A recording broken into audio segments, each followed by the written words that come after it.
Welcome back नाज़रीन, हम आ चुके हैं नाज़रीन। बात करेंगे पुलिस की भी। पुलिस के अंदर काली भेड़ें हैं। अच्छा, पुलिस के अंदर अच्छे लोग भी हैं जो अपना ईमानदारी से कर रहे हैं, और पुलिस के अंदर कुछ ऐसे लोग भी हैं, ऐसे अफसर भी हैं जो अपना काम ईमानदारी से नहीं कर रहे। ऐसा एक वाकया पेश आया 7 नामी शख्स के साथ हैदराबाद के अंदर। हम इनसे बात करेंगे जो वाकया इनके साथ पेश आया, और हमारे साथ दूसरे मेहमान हैं, वकील भी है साजिद हुसैन जनाली साहब हैं। इनसे भी बात करेंगे जो इस केस को देख रहे हैं। हम सबसे पहले साथ से बात करेंगे जो इनका वाकया पेश आया इनके साथ, एक जो ट्रेजेडी हुई है इनके साथ, जो पुलिस ने इनके पैसे लिए हैं और जो इनके पास गाड़ी थी सिटी, वो गाड़ी भी ले ली गई है, क्योंकि इनका काम है पिकिंग ड्रॉप का।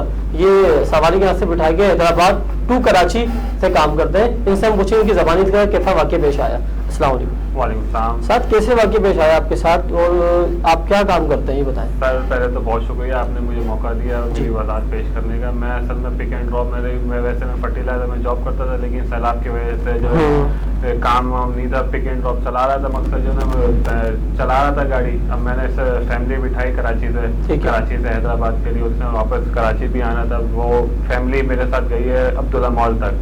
अब्दुल्ला मॉल का मैंने उनको ड्रॉप किया है, मैं वहाँ पे वेट कर रहा था। अब उनको कोई इंफॉर्मेशन, मकसद मैंने फ़ोन पर बात की थी, मकसद 2 लाख रुपए कैश के हवाले से उनके साथ। मेरे पास 2 लाख रुपए थे, मैंने कहीं से रिसीव किए थे बीच में रास्ते में।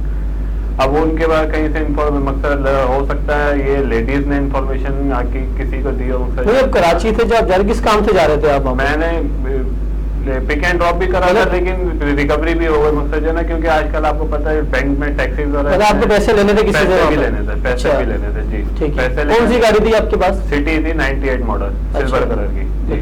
वो सिटी मैंने पार्क की हुई थी अब्दुल्ला मॉल की पार्किंग में। मैं वहीं टहल रहा था, चहल पहल कर रहा था तकरीबन। तो जो ये तो पुलिस वाले हैं, ये सादे लिबास पुलिस वाले थे या कोई वर्दी के अंदर आपके पास? तीन लोग सादा लिबास थे, एक वर्दी में था, ब्लैक कलर की करोला थी, प्राइवेट कार थी। ठीक है जी। क्या कहा आपको? अब इन्होंने कहा भाई तू हमारे साथ गाड़ी में बैठ बस। मेरे को जबरदस्ती उठाया और मेरे को गाड़ी में डाल दिया।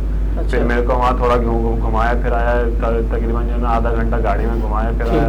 अब मेरे पे जो ना गाड़ी में भी तशद्दुद किया इन लोगों ने, ठीक है। फिर ले गए मेरे को चौकी, ले गए नसीम नगर चौकी। वहाँ पे फिर इन्होंने मेरे पे वहाँ पे 2 लाख रुपए थे वो निकाल लिए मेरे वॉलेट में। तकरीबन 4-5 हज़ार रुपए थे, वॉलेट भी ले लिया इन्होंने मेरा जो ना, फोन वोन छीन लिया। अब ये वाकया कब आपके पेश आया? ये वाकया ये मंगल का दिन था, ये पता नहीं 6 या 7 तारीख ऐसी कोई मुझे जहन में नहीं। हाँ, मंगल का दिन था। ठीक है जी। तो आपने कोई कानूनी जारजोई की, मतलब कोई आप गए एप्लीकेशन वगैरह दी थाने के अंदर? जारजोई मैंने जो है ना अपने जो मकसद जो जिनके 2 लाख रुपए थे, मैंने उनको कॉल की, मैंने बोला ऐसे ऐसे मेरे साथ वाकया हो गया, अब क्या करूं मैं जो ना। उन्होंने फिर मकसद हैदराबाद में जो ना वकील वगैरह हायर किया, मजिस्ट्रेट का रेड करवाया ये नसीम नगर चौकी। ठीक है जी, नसीम नगर चौकी, वहाँ से मुझे बाजियाब कराया जी। लेकिन उससे पहले सर मेरे साथ वो मेरे पैसों से उन्होंने शराब वगैरह मंगवाई है, शराब पी है उन लोगों ने जी, और मेरे को भी फोर्स किया कि मैं भी शराब पीऊँ उनके साथ। अच्छा। जी, ये गुलाम हैदर कह रहा था, गुलाम हैदर जाखरानी, 3 लोग थे। गुलाम हैदर जाखरानी था, इरशाद था और महबूब था, ये 3 लोग थे। और SHO था हैदर सर की। अच्छा, हैदर सर की। सर की तो SHO की बात हुई? लियाकत सर की, सॉरी, कोई बात हुई SHO से आपकी? SHO की मकसद SHO भी को मैंने बोला सर मेरे साथ इंसाफ नहीं हो रहा, मुझे अगवा करके लाया। SHO भी बोला भाई तेरे पैसे आएंगे तो आए छूटेगा, वरना जो ना तेरे को जो ना 10 किलो चर्च में तेरा चालान कर देंगे। मतलब सारे मेरे को ऐसे डरा रहे थे, बोले 5 लाख रुपए आए थे तो तेरे छोड़ देंगे, वरना तेरा 10 लाख रुपए चर्च में चालान हो जाएगा आपका। हाँ, ऐसे डरा रहे थे। फिर मैंने अपने जिनके 2 लाख रुपए थे, मेरे दोस्त भी हैं, बॉस भी हैं, मैंने उनको फ़ोन किया कि भाई मेरे साथ ऐसे ऐसे हो गया। तो फिर उन्होंने वकील वगैरह से मशवरा किया, मतलब मजिस्ट्रेट के रेड करवाई, वहाँ से मुझे बाजियाब करवाया जी। लेकिन बाजियाब तो करवा लिया, लेकिन आपके पैसे और आपकी गाड़ी, मेरी गाड़ी जब्त है, कोई सुनवाई नहीं हो रही है सवाल। जमाली साहब आपका क्या मौक़िफ़ है, आप जिस केस को देख रहे हैं? क्योंकि हमने SSP साहब को कोई लाइन पे लिया हुआ है, उनसे भी बात करेंगे इस हवाले से, आप बताएं। जी, नसीम भाई में हमारे इतने थे, सुबह 7 तकरीबन 9 बजे इन्होंने कॉल की मुझे, मैं मलिकपुर जा रहा था, कोई मैटर लगा हुआ था। तो इन्होंने कहा कि कोई हमारे साथ इमरजेंसी हो गया, हमारे बंदे को नसीम नगर चौकी इंचार्ज है उसने लगा हुआ है, इस तरह कोई सोचने का पता नहीं। तो मैंने कहा कोई FIR वगैरह काटी हुई है? तो उन्होंने कहा नहीं अभी फिलहाल तक कोई FIR नहीं। फिर हम गाड़ी करके चले गए वहाँ पे देखा तो हमारी गाड़ी भी वहाँ पे मौजूद है। अच्छा। और हमने रिकॉर्ड चेक किया तो इनका कोई बंदा भी वहाँ पे मौजूद था सर, और इनके ऊपर कोई एफ वगैरह कोई जो एंट्री होती है वो कुछ भी नहीं है। तो आपकी तरफ आएंगे एसपी साहब लाइन पर। हेलो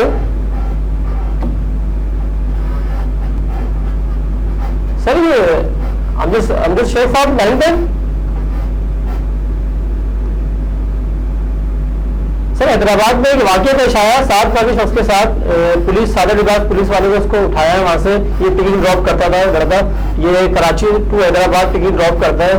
ये हैदराबाद गया, फिर मॉल में किसी सवारी को लेकर वहां रोका भी, तो सादा लिबास पुलिस एहलकार आए, इसको वहां से गिरफ्तार किया, इसको लेकर चले गए। फिर वो मजिस्ट्रेट की रेड की, उन लोगों ने उनके फोन पर करवाया, तो मजिस्ट्रेट ने इसको बाजियाब करवाया। इनके 2 लाख रुपए और सिटी कार भी पुलिस ने जब्त की।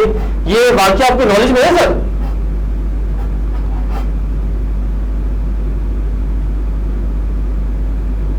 लाइन ड्रॉप हो गई है शायद। वकील साहब कंटिन्यू करें आप इस केस के ऊपर। जी, फिर हम उधर से बीजे साहब हैदराबाद एफिडेंस दिए, एफिडेंस देने के बाद उस रेड कमिश्नर जो होता है उसको हम लेके गए, वहाँ पे साहब जज साहब के साथ किए, वहाँ पे थाने में गए, इसके ऊपर इतना तशद्दुद किया, इतना खौफ किया कि ये अपना नाम तक नहीं बताना चाहता था। अच्छा। 3 बार मैंने पूछा, मुझे भी इसके तस्वीर मैंने देखी, तो मेरे तस्वीर मैंने उस व्हाट्सएप में उसमें इसके जो बहुत रस्मी मुझे की है वो देखे, मुझे तो पहचान में आ गया, लेकिन उस ईमान नहीं रहता कि मैं हूँ। जज साहब ने इसी बार पूछा लेकिन नहीं माना, फिर हमारी गाड़ी में भी जज साहब को हमने देखा ये है, लेकिन ये वाकई उस दिन इन्होंने एक इन्फॉर्मर पेपर में इस धारा में लगा हुआ था, उसमें एंट्री की गई, वो हमारे हमने इसको इधर अरेस्ट किया है, लेकिन मतलब गैर कानूनी तरीके से इसको रखा गया। बिल्कुल गैर कानूनी ऐसे ही कॉन्स्टिट्यूशन ऑफ पाकिस्तान की तरफ से फंडामेंटल राइट है हर बंदे का, उसकी वायलेशन सीधी से वायलेशन। बिल्कुल आपका मौके पाल के साथ आला हुकूम को कोई अपील करना चाहेंगे? आपने जो आला हुकूम से क्या अपील करना चाहिए? इंसाफ मिलना चाहिए आपको। एसएसपी साहब, डीआईजी साहब, आईजी सिंह, बिल्कुल। मैं एसपी ऑफिस भी गया हूँ सर, एसपी ऑफिस गया हूँ हैदराबाद, तकरीबन आज से 2-3 दिन पहले मुझे यहाँ से कॉल आई थी इंक्वायरी के लिए, मैं गया हूँ, लेकिन जब वहाँ से बाहर निकला हूँ तो ये तीन लोग जो सिविल में सादा लिबास में घूम रहे, इन्होंने फिर मेरे को डराया धमकाया, मेरे को मारा भी उन्होंने, कि मकसद जो ना हैदराबाद में आइंदा नजर आया तो तुम्हारे को गोली मार देंगे, इस तरह की मेरे को जो ना मकसद मेरे साथ ये हुआ है। बाकी जो ना, और जब जज साहब की जज मजिस्ट्रेट साहब ने रेड किया था थाने पे, ये तीनों मकसद जो ना कमरे में मौजूद थे। अच्छा, मुझे तो नहीं पता था कौन आ रहा है थाने में, क्योंकि मैं अंदर रूम में था।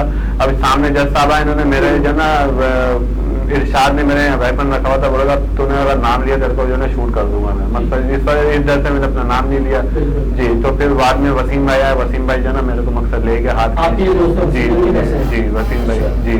आप आगे बोलते क्या अपील करना चाहते हैं? अपील सर मैं यही करना चाहूंगा कि सर इनके खिलाफ कार्रवाई होनी चाहिए, इनके खिलाफ कार्रवाई होनी चाहिए, जितना मेरे साथ तशद्दुद हुआ है, जुल्म हुआ, इनके खिलाफ FIR कटनी चाहिए, कार्रवाई होनी चाहिए। SHO के खिलाफ इसकी इनकी नौकरी, मतलब इनका नौकरी इनके अहल नहीं है नौकरी करने के लिए ना, इस मनसब पे है, इनके खिलाफ कानूनी कार्रवाई होनी चाहिए, जो मेरे साथ नहीं हो रही है, इंसाफ नहीं मिल रहा मुझे कहीं। बहुत शुक्रिया।